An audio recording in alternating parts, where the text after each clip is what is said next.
and went to the MTC and had a fantastic time while I had the time there. Very, very good missionaries that I worked with. Great.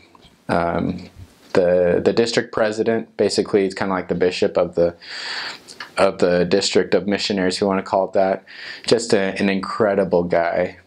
But sadly, I'd dealt with some depression issues before my mission, and so I'd been taking medications and stuff and thought I had it pretty well under control. And so then after 6 weeks in the MTC, because at the time it was a 9-week program for Spanish missionaries, I finally had to make the decision to come home for medical reasons. And it was definitely a matter of prayer and everything, and I just felt like that's what I needed to do. And my mom also went to the temple that day, hoping that I'd be able to make a right decision. And so I ended up doing that. And it was probably one of the hardest days of my life, leaving the mission, being like, I just feel like I'm betraying God, because I got my mission call, I was called by the prophet, even my patriarchal blessing talked about me serving a mission, and now I was going home. But I remember distinctly feeling on the way home a very peaceful feeling that I had made the right decision. And so just from that point I knew, okay, this is the right thing to do right now. And so that's what I did. I actually ended up coming across a different type of therapy that I could use for depression called the EMDR, which is basically to treat with people who've had an acute experience in their life which would result in this depression. And so I had gone through some personal things in my life that were pretty intense emotionally. And so I ended up doing this therapy for about a year and a half. And I got myself back into a stable position where I was able to reserve a mission.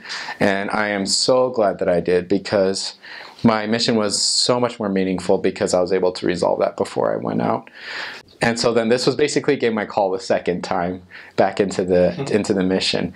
And so I met with my stake president and everything, and he said, okay, we will clear you and we'll submit it to the mission office up in Salt Lake so that you can serve again. And so then I get a phone call. I was working a job at the time, basically because I just didn't know when I would go out. I'd still been trying to decide to that point what I want to do, and actually didn't decide to go back until probably about a month prior. And so it was a pretty fast process, but basically I got the phone call from him. He said, well, you've been cleared by Salt Lake, you can go back out on your mission, and you'll be going back to the same mission, Charlotte, North Carolina, Spanish. So I was really excited about that. But then he said, so you actually have two options of when you can go back, and basically it's just a difference of the transfer where it fell, that I could either report back to MTC in 10 days or in 6 weeks after that. And so I was like, okay, well, I'm going to definitely have to think about that, because not only was I working, I was also taking a BYU online class and was probably like halfway done with it.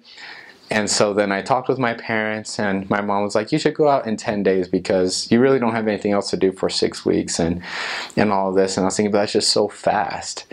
And so I prayed about it, thought about it, and decided that I needed to go out after the 10 days. And those were definitely the 10 craziest days of my life, trying to finish all the classes, and I didn't even know what final grade I got in the class. I just wanted the MTC, and it was actually a really neat experience, because I had taken a class, philosophy, for credit at BYU, and in this class, like I said, I didn't know what the final grade was. But I had a final paper. That was the last thing that needed to be graded, and based on what grade I had at that point, if I got I think like a 95% or above on the paper, then I would get an A in the class. From like 65 to 95, A minus, and then under is like a B. So it really didn't affect the grade that much, but if I wanted to get like a true A, I'd have to get like 95 or above. And so I was like, there's no way I'm getting that. So anyways, I go to the MTC, and 10 days in the MTC, it was my birthday, and so my parents sent me a package, and one of the things that actually came in that package was a piece of paper. And I was like, okay, what's this? And I open it up, and it's basically a transcript of the class that I had taken, and it said that in an A grade. And so I was just blown away, and instantly in that moment I felt the Spirit testify to me that you were blessed with this grade because you made the decision to serve when you did. And so I just knew that it was the place I was supposed to be at that time. And so that was a true testimony to me that God does have a plan for each of us, and He does have a plan for our missions, that sometimes it seems like everybody goes when they're 19 or now 18, and that's just the thing for everybody, and definitely is the right time to go for most people. But for some people, it's also when the Lord wants you to go, and so it's definitely a matter of prayer and everything, but God definitely does have that plan for every one of us. So I went to the MTC. This would have been back in 2010, and I went for 6 weeks and then came home. And then basically they just had me reboot my mission, if you want to call that. So I just went back to the MTC and started over, which was actually a blessing in disguise, because I had a kind of a jump start on the language from what I had learned previously. And so it was really helpful. But yeah, I also ended up being the MTC a lot longer than most missionaries. But